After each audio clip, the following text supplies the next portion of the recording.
Talk's going to be from Nathanael Hoze from Zürich, who's going to tell us about parameter estimation for diffusion process. So yeah, I'm going to talk today about parameter estimation of noisy, discretely sampled observations of a diffusion process. Just want to note that this is actually recent research, and 2014 is not because I presented this 2 years ago, but because I just use the template, our template. So this work is pretty much related to the previous talk you've seen, because I'm going to study different kind of trajectories obtained by super resolution microscopy techniques. And here I show several examples of the diversity of trajectories that you can obtain with these techniques.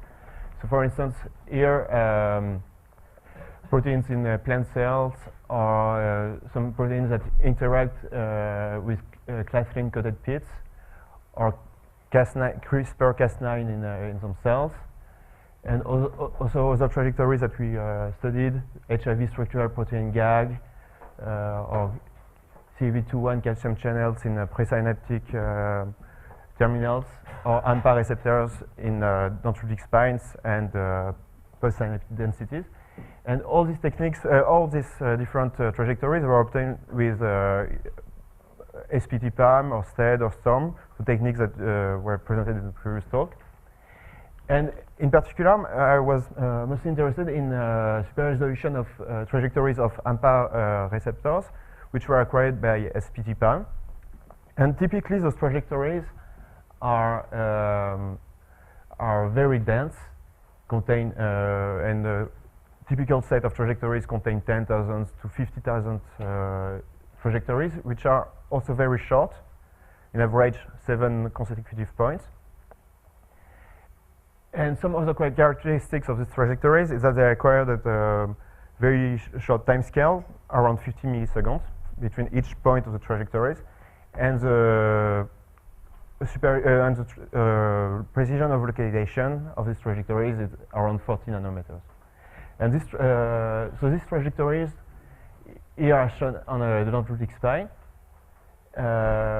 for this part, and on the dendrite for this part. And the dendritic spine is interesting geometrical shows interesting geometrical constraints to the particle because to the receptors, because the receptors seem to aggregate in this regions.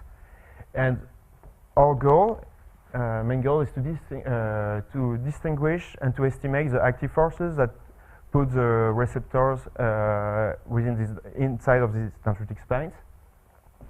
And one approach to this is to separate in the motion of those receptors which parts are due to the random fluctuation, basically Brownian motion, to the parts which is due to active forces. These trajectories are have several, and in the parameter estimation, these trajectories have several sources of noise. So here I show a schematic of typical trajectories, which is represented by all these different points.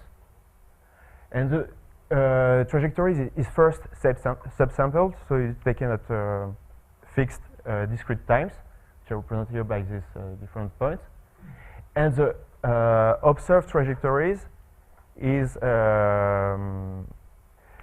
obtained with on the observed trajectory, point of trajectory is located at the real point of the trajectory with a random with a noise which is typically due to instrumental noise or to the number of photons emitted and so on by the particle. And we want to estimate the parameters of the different diffusion processes considering this noise term and subsampling. And to do this, we describe the motion of a trajectory by the stochastic equation, dx equal e of x dt plus square root of 2d dbt, where x is the position of the particle at time t, e of x is a drift term at position x, and the diffusion is uniform in space. And the particle is observed at different discrete time steps, multiples of delta t, and we note the particle's position x0, xn for n delta t, and so on. And the observed motion is taken from the position of the real particle plus a random noise z, where it equals sigma eta, where eta is a standard Gaussian noise and sigma is a standard deviation of this noise. And the objective here is to estimate the drift and the diffusion coefficient. So to do this, we write the transition probability between two successive observations, yn and yn plus 1. And the probability that particle times n plus 1 is at position y, condition that it was at position x at time n, is given by the probability that we decompose the motion as a real position plus the noise for the time n plus 1 and time n. And when we write the equation for the transition probability, because the real position and the noise are independent, we can write this transition probability as a convolution product. Basically, probability of being observed at y and given that we're at x is given by the integral of the probability that the particle was actually at y1, condition that it was at x1 time before, times the probability that the noise was given by this for the second time and by this for the first time. And this is a Gaussian term, which is represented here. And now we need to estimate or to give an approximation, at least, of this probability of transition for the real motion in the general case. And the way to do this is to use the Euler approximation for the real particle motion. At short time step, we write the motion equation as xn plus 1 equal the previous position xn plus a drift term plus and a Brownian motion term. And we can take this approximation in the equation and write the probability transition of the real motion as a Gaussian, which I won't describe in detail, but it contains terms for the variance as sigma square, which is the variance of the observed noise, and the variance of the which is due to the diffusion of the particle. And now we have to integrate this with regard to x1, the position of the first of the particle at time n, and to do this by considering that x minus x1 is small, so that the displacement is that the noise is small, we can consider that we can do a first order expansion of the drift position x1, and we which integrate the drift of the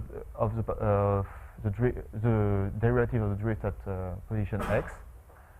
And when we integrate this term into the equation, all the terms in x1 appear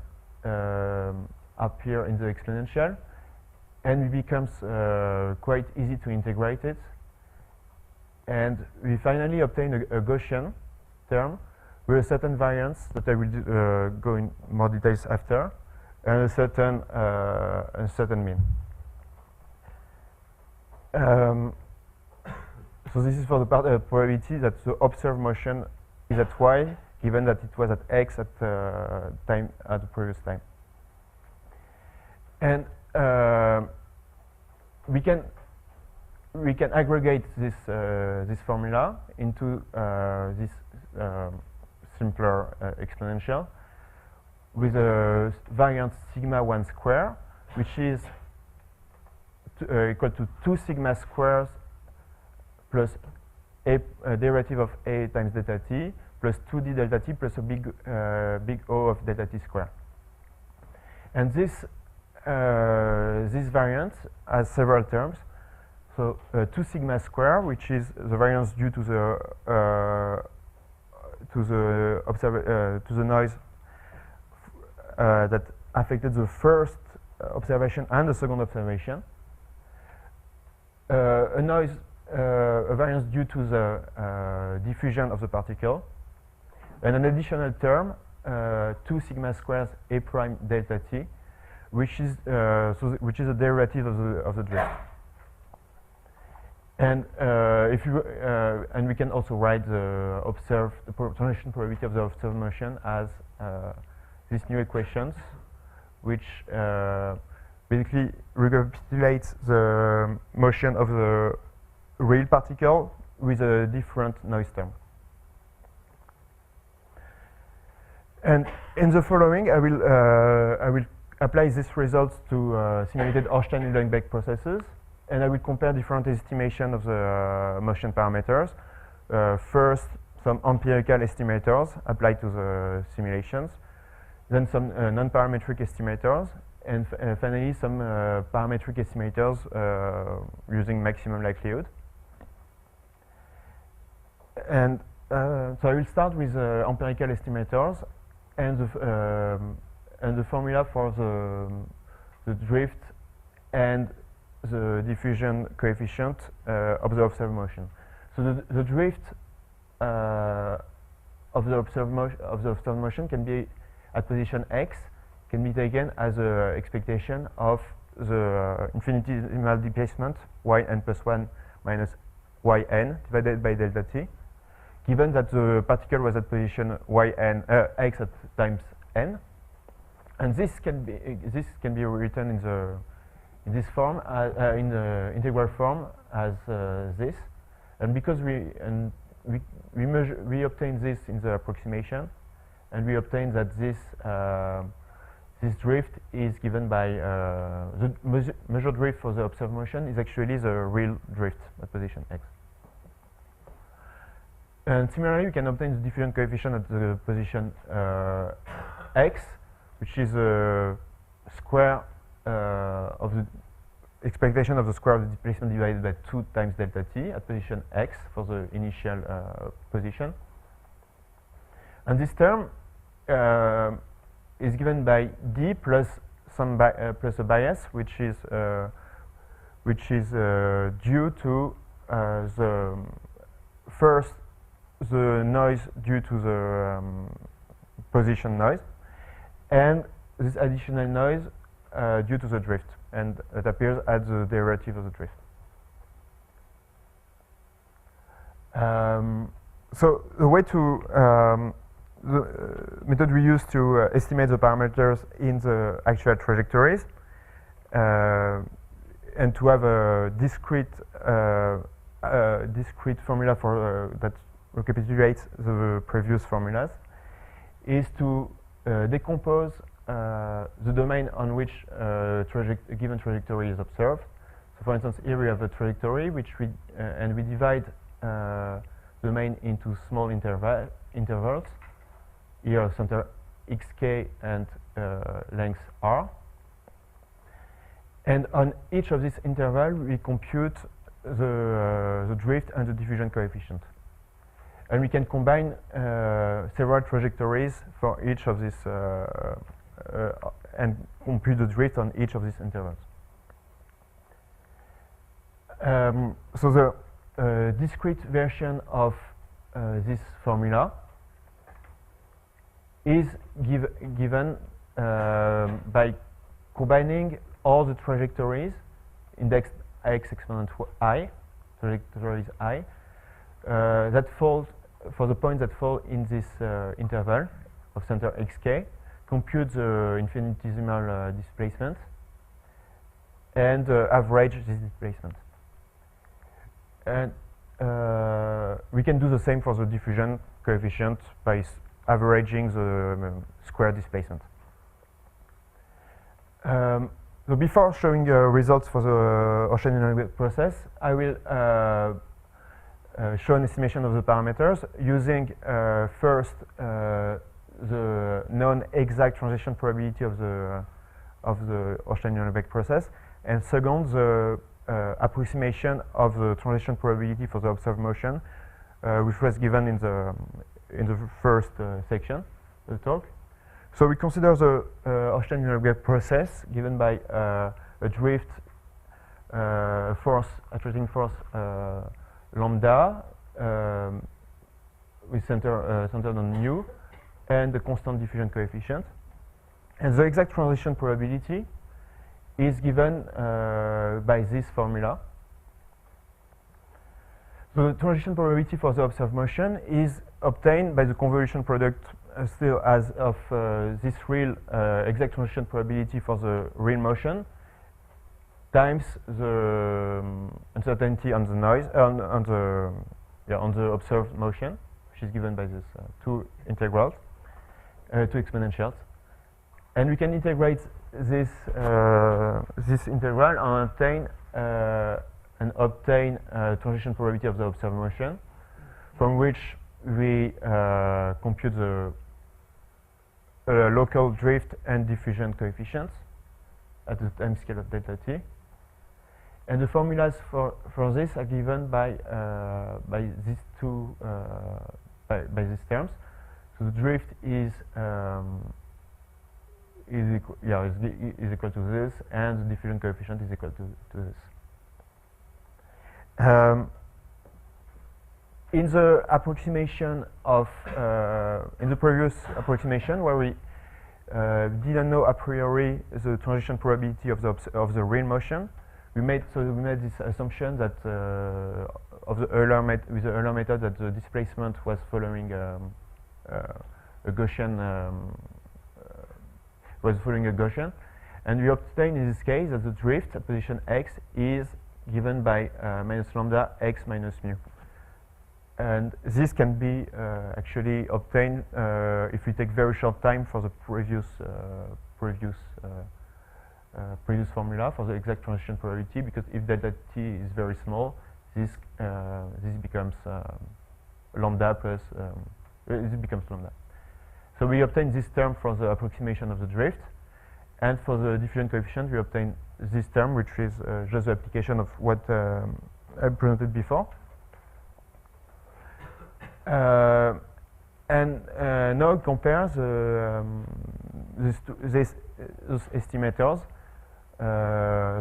Compare the empirical values obtained with the empirical estimator, the approximated transition probability, and the exact transition probability. And what we see for this ocean dynamic process with a given sampling time, which is suppose that we know, and given noise, position noise, with one trajectory of 10,000 points, you obtain the correction. You obtain that those different fits, and actually it's the drift term, which is in which has a term in derivative of the drift, allows to see this this parabolic shape of the diffusion coefficient. Okay, so now I apply maximum likelihood estimation of ocean dynamic processes. So principally, what I'm going to show here is the same. So maximum likelihood, we use maximum likelihood method to estimate the ocean dynamic process using the exact transition probability of the observed motion that we obtained before. And the log likelihood is given by for a certain observed trajectory given by this n+1 points, and we want to estimate these three parameters. we obtain this formula for the log likelihood. And to estimate the parameters of the motion, it is to take the derivative of the log likelihood with regards to each of the parameter, set them to 0, and solve the system. And so there is no closed form for lambda, for the force, because it's because of the exponential term that appears in the exact translation probability you obtain a transcendental equation, but it can be estimated numerically. And once this parameter has been estimated, it's possible to obtain a value for mu, which has this lambda term, and for the diffusion coefficient. And now I will apply the maximum likelihood estimator to the approximated motion. And for short time, so we get this this formula for the motion with the variance of the position, and we can apply the log likelihood to this equation, which gives by setting the derivative of the log likelihood with regards to different parameters, some estimate of the parameters here. And now I'm going to compare these different estimators for different values of the noise, sigma, and for different values of the parameters lambda, the force of the Orschen-Lemberg process.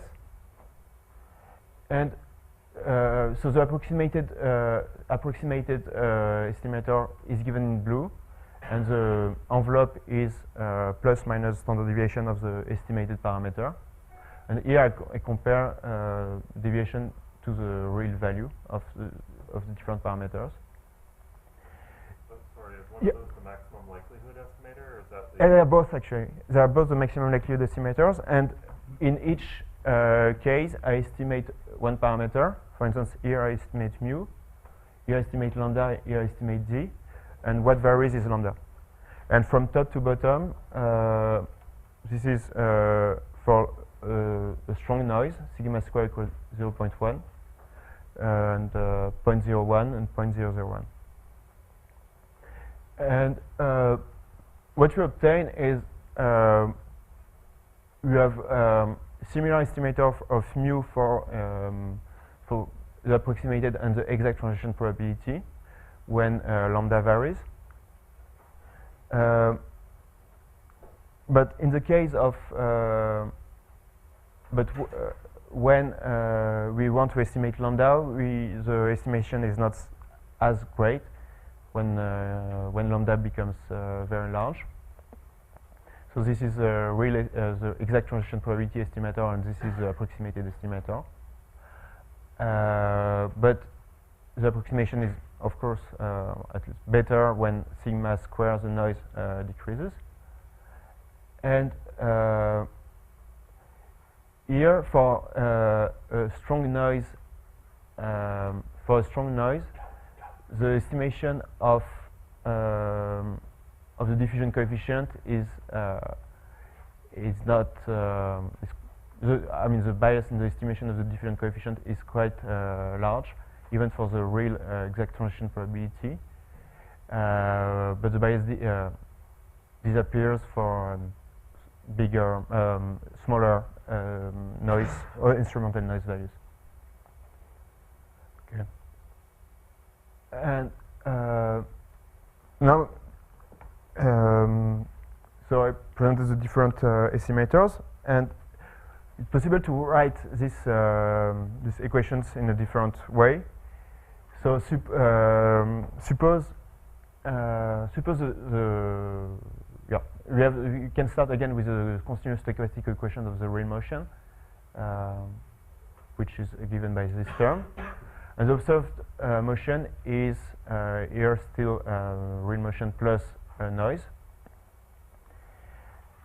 And if we write x as y minus sigma eta, we can write an equivalent stochastic equation in continuous time for the observed motion.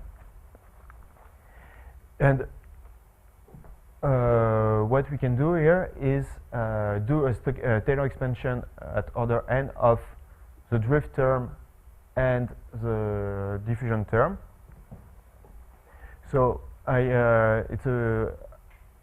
do here expansion for small sigma to order n, and we can gather the terms in for both a drift A and diffusion B by the exponent of sigma, and we obtain this equation for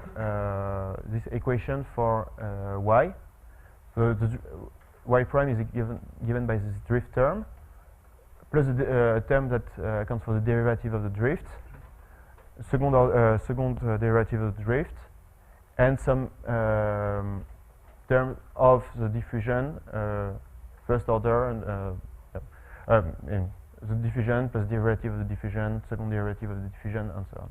And with different noise terms, one which is due to the random fluctuation, the random motion, and some that are, other terms that are due to the instrumental noise. And now we can estimate the drift and the diffusion. So the drift in the limit of very small time step is given by the real drift plus a term in the second derivative of the drift, which did not appear in the previous derivation. And similarly, for the diffusion coefficient, we obtain one term that is due to the diffusion itself, which was the d that we had before. This term, sigma squared times derivative a prime derivative of drift at position I, plus a term which is due to the instrumental noise, and these new additional terms which accounts for the derivative and second derivative of the diffusion coefficient. Okay, so just going to show an extension of the work in one dimension to m dimension, but the results are basically the same in any dimension. So we still consider the motion equation xn plus 1 equal xn plus the drift field A of xn times delta t plus square root of 2d delta w, where all these terms, position, drift, and random motion are m-dimensional vectors. And the observed motion is again taken as a sum of the real motion plus a noise term. And by using same approach, we can write the equation of the transition probability of the observed motion.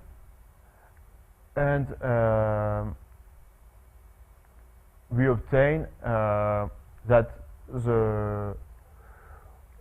we obtain the transition probability of the observed motion here, which can be written as a Gaussian, as an exponential, from which we can, don't to go into the detail, but it's basically the same, it's an extension of the previous drift term.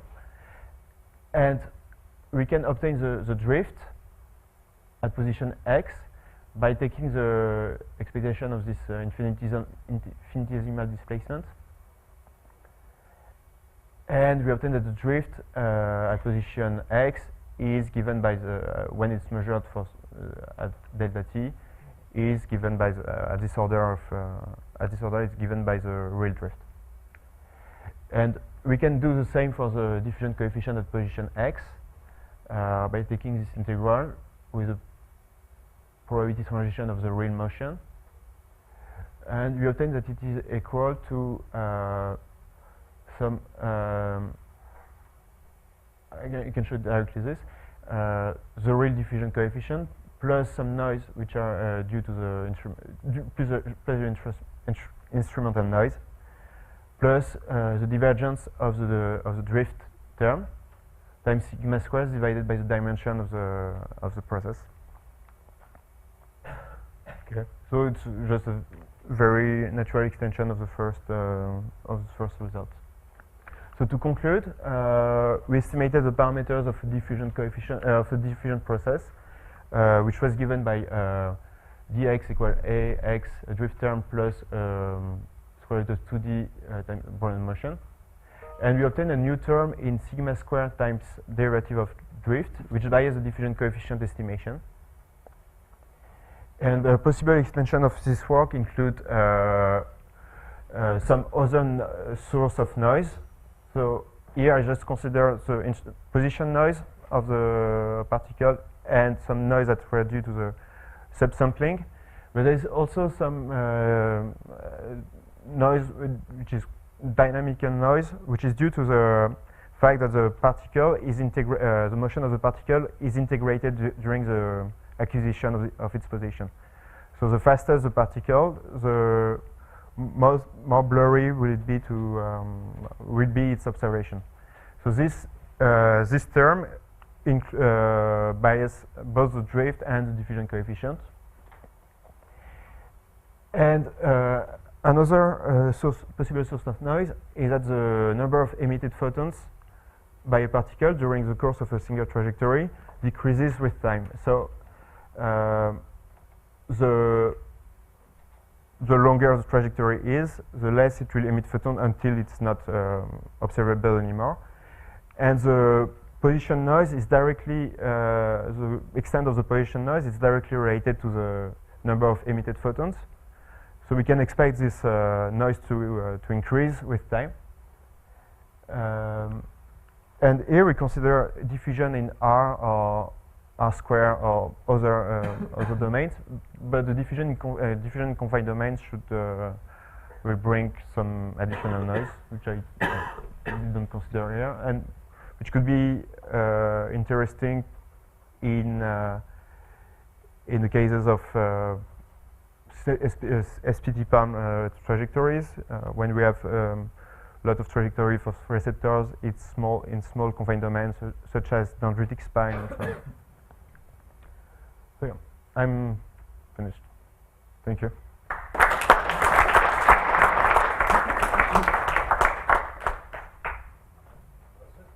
Something. What about how is this related to classical working statistics by people like Puto-Jans and Sorensen? And I'm sorry, I didn't hear. how is this related to classical working statistics by people like Puto-Jans, Sorensen? I'm sorry, I don't know. I don't know. So, And what about asymptotic normality results? Can you explain the question? I'm not sure to. You have estimators. How do you know that the estimators are efficient? How do you? What about the variance? Yeah, I didn't show the variance here, and actually, from the graph, from those graphs, they are quite they're quite noisy, but just still we are able to correct for the bias. I didn't really I didn't show the estimation of the variance, but we are able to correct for the at least for the bias of which is due to the noise and the drift. I didn't estimate the variance here. At the beginning of your talk, your motivation was to study the super-resolution trajectories, and you mentioned that they're very short, like 7 points. I have 2 questions. First, why they're so short? And second, how this technique, here you use 10,000 points, can be applied to 7 points trajectories? Yeah, so I showed the estimation of the parameters on trajectories of 10,000 points. The idea is that all these trajectories, they can expect them, or we make the assumption that they have a similar motion. And we can combine the information of, let's say, 1,000 trajectories of 10 points each, okay. which should give the same, the same information as one single trajectory of 10,000 points, if they have the same motion. And why these trajectories are so short is so the technique is consists in illuminating different proteins for very short time, so that we are able to observe at different time points a lot of different proteins. And if we had to illuminate all the if we had to illuminate with a strong strong light, for instance, strong illumination power, we would have all the proteins illuminated, so it would be impossible to track them because they would all be it would be quite confusing. Yeah. So when you were looking at estimating the local diffusion constants, did you change around the intervals and see how sensitive the estimate was to the chosen interval size, or? I didn't do it here.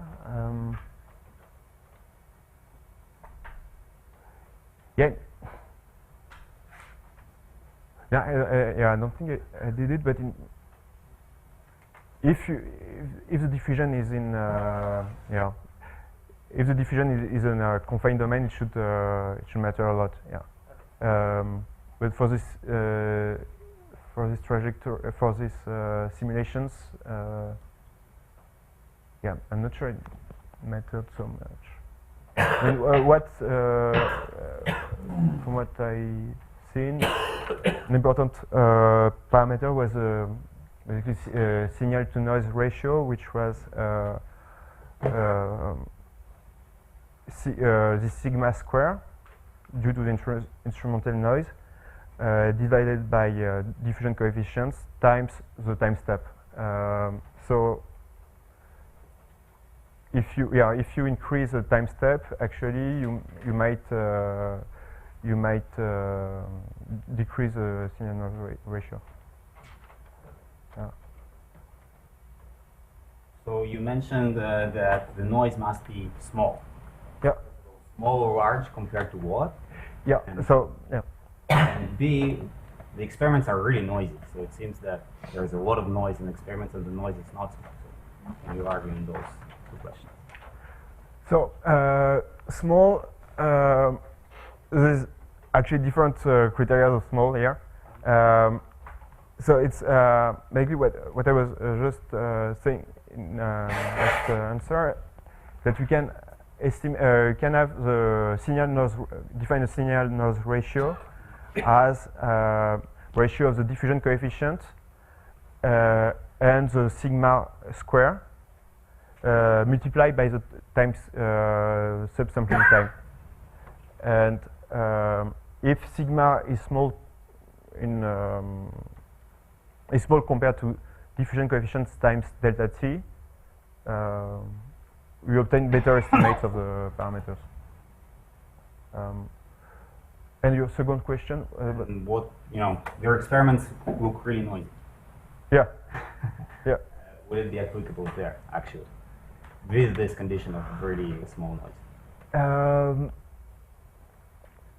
Yes, actually, so the signal noise ratio is actually quite small in this case, because it's actually quite small in the real case. Yeah. I have a question following up your last point about how integrating the signal over delta t gives some positional uncertainty. And it strikes me that you'd expect something like an ellipse of photons. Mm-hmm. And so has anyone exploited that to get the instantaneous velocity as opposed to super resolution, just getting the position? You should also be getting some of the instantaneous velocity information. Not that I know. Actually, this has been used in I'm not sure it has been used for instantaneous velocity, but I know it has been taken into account in some parameter estimation. So in some cases where the drift was not considered, and